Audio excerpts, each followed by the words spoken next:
yoo xam ne dañuy ñëw renforcer état bi ci li nga xam ne nii day dooleel mbay mi parce que gis nañ ni actuellement soo mën nga am ndox mën nga am matériel agricole mais le soubassement bi nga xam ne nii le levier pour benn agriculture mën a jëm kanam il faut que semence d'abord nga am ko des semences de qualité muy semence boo xam ne nii dina la jox meññeef boo xam ne nii yow soo ko jiwee lépp loo ci mënti def dana la ko mën a delloo ñun en tant que donc service régional bi nga xam ne nii ñun ñoo nekk au niveau de la région de Thiès. On est ouvert à toute organisation, on est ouvert donc à toutes les associations pour jàppale leen en termes donc de conseil agricole bi nga xam ne moom dañ koy def. Di ma ko doon waxee donc le coordinateur national man tiituma tey parce que j'ai trouvé donc dans la salle des experts que j'ai connus, avec qui j'ai travaillé. Je peux citer donc le doyen Eli Thiaw qui fait des choses donc d'extraordinaire, avec qui donc nous avons eu à œuvrer pour l'agriculture durable. Je vois également donc un grand producteur barki démb laa jóge ci toolu pour le contrôle semencier. Je veux nommer donc Amath Sène qui est donc de la zone de Sandiara. Pas mal donc de femmes aussi, Madame Fatou Kholé que j'ai eu donc l'occasion de la rencontrer à Darou Khoudoss mu nekk aussi une femme brave koo xam ne nii donc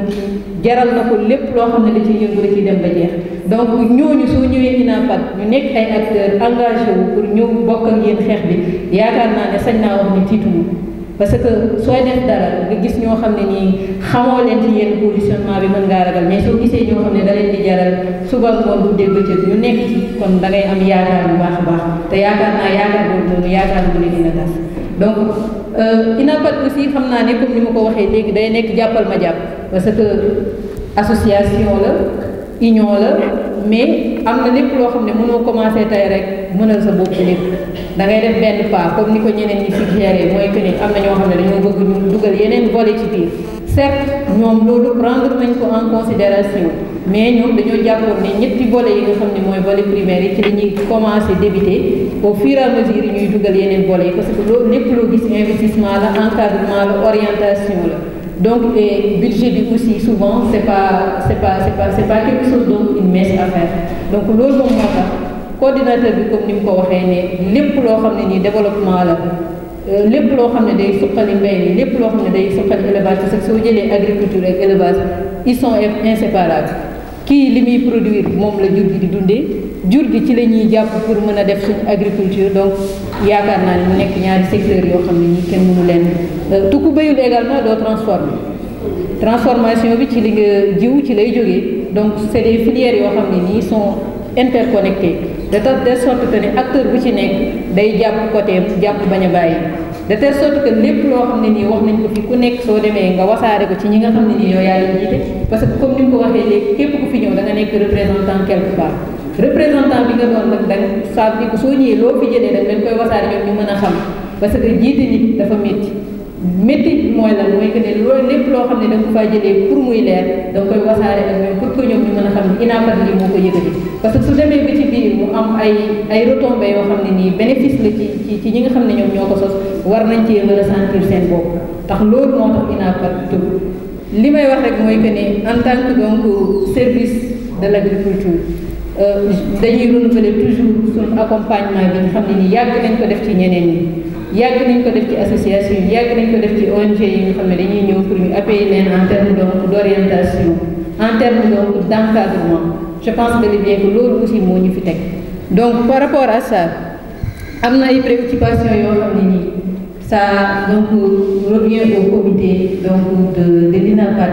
certes ci volet yi nga xam ne nii def ngeen ko muy priorité mais également le volet conservation man ci côté boobu lay gën a insister parce que tey mën nga produire mais soo amul par exemple le système de conservation boo xam ne nii c'est durable li nga produire toujours da nga koy bazarder parce que loolu moom moo ñu dal à chaque fois da ngay encadrer nit ki defal ko formation financer ko mais pour mu écouler produit day am problème alors que su fekkoon ne am na système de conservation bu durable mën na conserver donc produit pendant 6 mois sans du yàqu mu jaayee ko prix bu ko neex comme ça mu mën a gis ci boppam benn yokkute parce que di béy wala ngay def élevage wala ngay def transformation te doo ci gis yokkute aussi amul sens donc loolu daal j'aimerais que quand même waa INAPAD gën ci volet conservation ñu gën ci bàyyi xel également surtout suivi aussi parce que su fekkee da nga mettre donc des gens au niveau donc départemental au niveau communal des choses comme ça war nañ toujours donc ñuy am ay rassemblement pour évaluer donc li nga xam ne nii moom lañu jot a donc def au niveau donc de la base pour que ñu xool au niveau national est-ce que l'INAPAD est en train de faire des progrès, quelles sont donc les défaillances qu'on pouvait corriger en tant que donc acteur de développement. Voilà, par rapport à ça, je remercie le coordinateur et son comité. Remercie aussi ñi nga xam ne ñëpp ñoo fi teew depuis ce matin jóge fi sori ci ay bërëb yu fasantikoo remercie acteurs yi nga xam ne nii ñoom ñoo fi nekk remercier ñi nga xam ne nii ñëw nañ tey pour jàppale INAPAD également déglu initiative INAPAD dans le cadre du développement donc agricole. Donc au nom du ministre de l'Agriculture et de l'Équipement rural, au nom donc du directeur donc régional du développement rural, je remercie tous ceux qui étaient donc là présents depuis ce matin et je vous souhaite donc un très bon retour et à bientôt Inch'Allah. Je vous remercie. Parce que dañ naan ay mbooloo bu ñu dajaloo ne la yaa ma doy loolu ku tiitu li may wax saa yi ma dem ci maanaam jéem a def lu baax dañ naan encouragement la ci ñun kon ñi ngi vraiment remercier ñi ñu bokkaloon liggéey bi ñëpp moom mooy waa Mbour ku mel ne sunu tante Adja Yacine jiite ko waa Thiès Ndeye Fatou Ndiaye ak waa Tivaouane Assou Condé délégation yëpp ñu ànd di def liggéey bu rafet ba ñu wóolu ma ne ma Samb yaa ñu doy man vraiment loolu gis na ci man mais nag yaakaar nañ ne am nañu ay capacité ñu diriger affaire bi ndax baykat lañu sàmmkat lañu mais aussi consultant lañu di jàngale lan mooy doxal organisation kon lu mel ni UNAPAD comité bi taxaw wax liñ ci wax surtout en particulier sunu doyen Wack le président Cissé kon xam nañu fan lañ war a mën a teg suñu tànk ak aussi sunu jigéen bi représenté DRDR nga xam ne bu ñu naan UNAPAD mbay moo tax kon am nañ yaakaar ne fi ñuy dem am na ñu fay gunge ñoo xam ne incha allah dinañ war a mën a doxal yëf yi ni ñu ko bëggee yëf yi nag du doon loo xam ne kenn moo koy doxal kon niñ ko daan doxalee ba léegi nga xam ne c'était juste point focal laa woon ma ànd ak sama jigéen ñooñu kon nañu gën a jàppante bokk ndey ak baay xam ne lii kat ñoo ko bokk te fa ñu jëm vraiment sori na mais nag bu ñu góorgóorloo comme ni ñu ko waxee ay cotisation ci kanam wax na ko fexe ba ñu am au moins 15000 membres kon nañu fexe ku ci nekk dugg ci biir liggéey fexe ba ñooña tamit indi seeni cotisation incha allah li ñu bëgg a def nañ ko def ndax man yàgg naa ci programme financé par la Banque mondiale Vieux Ndiaye mi ngi nii financé par la BAD ay PAPEL ay AFD yu ci bëri liggéey nañ ci kon xam nañ affaire développement mais buñ ci àndee ak ñi ñu ci war a àndal ñëpp daal experts yaa ngi fi wax nañ ko sànq Eli Thiaw a ngi fi doyen Ndiaga ngi fi ak ñeneen Babacar Samb vraiment ñoo bëri ci panel bi xam nañ ne ñii ñu engagé wu lañ ak sunu yaay yi sunu sœurs yi am nañ yaakaar ne vraiment région de Thiès mën na jëm ci kanam comme yeneen région kon ñu ngi nuyu ñëpp di leen sant di ñaan yàlla ñun ñëpp ñu ànd ñaan ba lii ñu yenu muy yen boo xam ne dina yomb te it fa ñuy jëmalee mbay mi dina doon foo xam ne dana neex sénégalais yi kon jërë ngeen jëf merci beaucoup. volet communication laay wax comme dama ciy jigéen rek ñu ne ma wàllu transformation foog nga wax ci waaye defe naa sama naataango jigéen yi ma fi fekk yaakaar naa ne wax nañ ci lu baree bari surtout Ndeye Fatou Ndiaye ne ñuy wax ne UNAPAD moom ku ne xam na li ko tax a jóg donc loolu duñ ci dellu si moo waral ñun ñëpp ñu boole suñuy effort dajaloo fii pour ñu atteindre suñuy objectif nag pour ñu atteindre ko mooy lii rek ñëpp dañuy boole dugal seen doole seen xel seen xalaat seen xam-xam ñu dajaloo li ñu gis ci wàllu transformation bi jafe am na ci bu baax nag waaye bala ñuy wax jafe-jafe yi nan wax aussi ak yi nga xamante ne nii am nañ ko parce que nag il faut pas être nihiliste am na lu état def am na lu partenaires yi def muy mbirum formation yi wax dëgg yàlla jigéen ñi moom def nañuy formation yu baree wax dëgg yàlla xanaa kay lii problème bi mooy encadrement ak suivi mooy problème mu Sénégal. mën nañoo jël ay milliards def ko ci ay formation waaye boo defalee nit formation pare bàyyi ko mu dem amul benn njariñ looloo tax nag dina pat jóg taxaw ne agriculture élevage ak environnement yépp chaîne de valeur boobu transformation da cee bokk ba jëm ci commercialisation bi transformation nag buñ ko waxee dañoo wax ay unité de transformation moderne adéquate adapté à ce que nous faisons aussi ay qualité wu li nga xamante produit yi ñuy defar te bu ñu amee plateau yu baax rek yaakaar naa ne qualité produit yi dootul poser problème parce que ñiy bay ak ñiy sàmm yëpp am nañ produit yoo xamante ne war nañ koo mën a échanger te surtout interrégionalité boobu nga xamante ne moom lañ wax ci wàllu produit ndax gis nañ ne ñiy bay ñiy sàmm meew mi liñ ciy tuur bari na torop te transformatrice yaa ngi fi di def fromage ak di def yeneen ak yeneen céréale locale baa ngi fi fruits et légumes yi mi ngi fi waaye bu fekkee ne formation bi dëgër na encadrement bi dëgër na yaakaar naa ne pour am partenaire yoo xamante ne nii dinañ ñu jàppale ba ñu mën koo taxawal ba pare ñu organiser wu ñun jigéen ñi ñuy def transformation problème organisation aussi lañ yem parce que ku nekk aussi day nekk ci sa ruq di ñu former la nga dem toog commencer def commencer di produire peut-être lu mat 100 wala dara weer bi nga di ko jaay dërëm benn tànk loolu du ñu avancer loolu te ñun dañoo bëgg vraiment que le développement du Sénégal passe par l'agriculture durable te dañuy wax ne ça doit passer par l'agriculture durable et le slogan c'est ensemble c'est possible loolu bu ñu ko waxee mooy ñun ñu nekk ci chaîne bi yépp dañoo war a boole suñu ay doole mën a xalaat a créer ay entreprise nga xam ne ñun ñooy boole suñu doole ñu nekk ci secteur bii ñu nekk ubbi entreprise ci loolu ñu nekk ci secteur bee ubbi entreprise ci loolu ñeneen bu ko defee ñun li ñuy séntu foo xam ne war naa mën a sori surtout pour suñu njaboot les jeunes pour ñu fexe ba ñu bàyyi li nga xam ne mooy émigration clandestine bi parce que bu ñu organisé woo ba am ay entreprise xale yi mën ci liggéey jigéen ñi mën ci liggéey yaakaar naa ne coono yu baree dina wàññeeku ci biir loolu aussi transformation yi ñi ngi koy def am na lu ñuy wax autorisation Fra pour permettre la nga mën a commercialiser à l'extérieur et dans les grandes surfaces am na ñu ko am naam waaye nag bu ñu waxantee nag xëy na autorisation yi sax ni mu war a demeewu ko noonu xëy na léeg-léeg danañ ko joxe parce que foog ñu joxe ko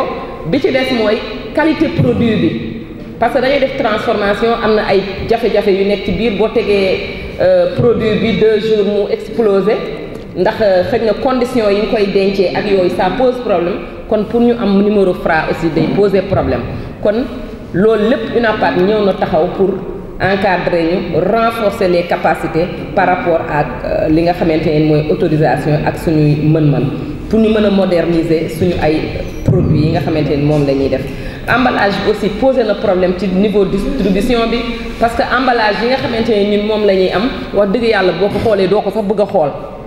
doo ko bëgg a gis te boo demee feneen gis vraiment ci pays développé gis seen emballage yi boo ko séenee rek produit bi ak xamoo lu mu doon sa waaye bëgg nga koo jënd bëgg nga koo utiliser xam ko c'est parce que dafa attractif te loolu ñun dañu am problème boobu te loolu war nañ cee taxaw bu baax a baax UNAPAD jàppale ñu ci ba nga xamante ni li ñuy liggéey parce que nag jigéen ñi mën nañu liggéey accompagnement boobu moo ñu joxe ak organisation donc wàllum emballage bi aussi nekk na problème te fas nañ ci taxaw bu baax a baax a baax pour gàttal rek li may wax mooy aussi def plaidoyer UNAPAD daf fas yéene def plaidoyer au niveau de nos dirigeants monsieur le maire mi toog fii sax merci beaucoup yow mi nekk dans le secteur waaye xam nga ne war nañoo fexe ba lu ñuy def rek activités yi ñuy def tout le temps on fait des activités des cérémonies pourquoi dañu utiliser li nga xam ne ñun moom la ñuy bay dundee suñu produits locaux yi dañuy dem jënd ay boissons indi fegal ñu alors que ñun jus transformation jus bi lu nekk ñu ngi ko ciy def kon war nañ ko di mën a utiliser ñuy consommer aussi local suñu gerte suñu ceeb beeg suñu gerte geeg suñu lépp ñu di ko utiliser parce que bi ñu demee Casamance togg nañu fa foño maafe foño man loolu mosuma ko gis ci sama giiru dund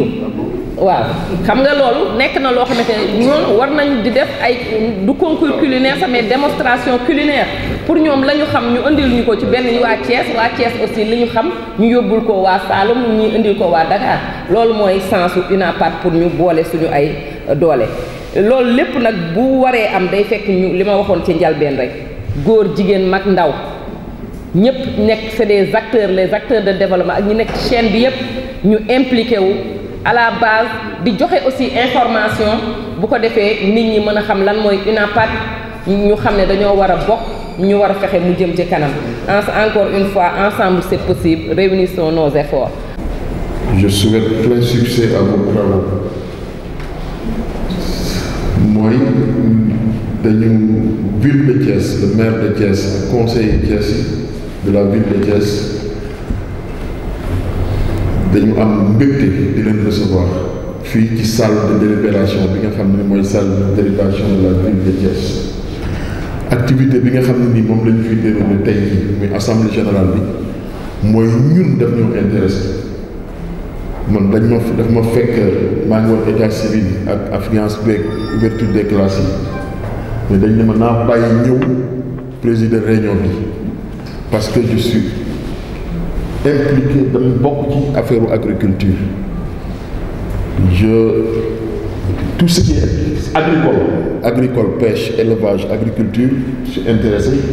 Je suis membre de la Chambre de commerce, d'industrie et d'agriculture de Thiès. Moi, man gëm naa ni secteur primaire moo mën a développer dëkk que détails yi nga xam ne yépp am nañ tey ci réew mi li ko mën a solutionner mooy li nga xam ne ni moo ñu boole fii tey. ñam ñoo fi xam Ablaye Ndiaye bi moo wet bi am na ñeneen ñoo aussi xam nañ ma am na kii ay dafay xam na ma ci tout lépp loo xam ne ni tey ci ville bi fii dafay développer élevage dafay développer agriculture day développer pêche mooy ñi ngi ci liggéey ci plan de développement local bi pour fexe ba nga xam ne nii dina taxaw muy bu jëmee ci élevage constat bi mooy Thiès amul daral amul fu ñuy jaayee xar amul fu ñuy jaayee nag am na ci benn plan d'action boo xam ne ñi ngi ci pour régler loolu Thiès amul marché poisson boo xam ne nii am nañu site bi am nañu financement bi am nañu lépp pose première pierre la ñuy xaar pour def ko pour ubbi ko muy côté agriculture aussi pêche Thiès taxaw na ci taxawaay boo xam ne ni gëm nañu ni moo mën a développer réew mi culture fourragère man mi dama koy def dama koy suivre amélioration de la race xam naa ko je fais ça depuis 20 ans amélioration lait amélioration viande xam naa ko bokk naa ci ay séminaire au sein de l'UMOA en Afrique ak dans le SILS fekk naa ko xam naa ci dara mooy li ngeen def nii membre laa ci dama cee bokk assemblée générale bi dama ciy bokk ba nga xam ne li ma ci am li ma ci xam ak sama expérience ak samay relation ak mairie bi wala chambre de commerce ma doon ci loo xam ne ci lay bokk alors loolu mooy moo tax bañ ma fekk may signé nit ma bàyyi ñu ngay signé nga ñëw bokk ci lii parce que lii yow tey ji bu mairie doon yónnee yow leen ciy yónnee maa ngi leen di gërëm di leen sant di jéggalu aussi ci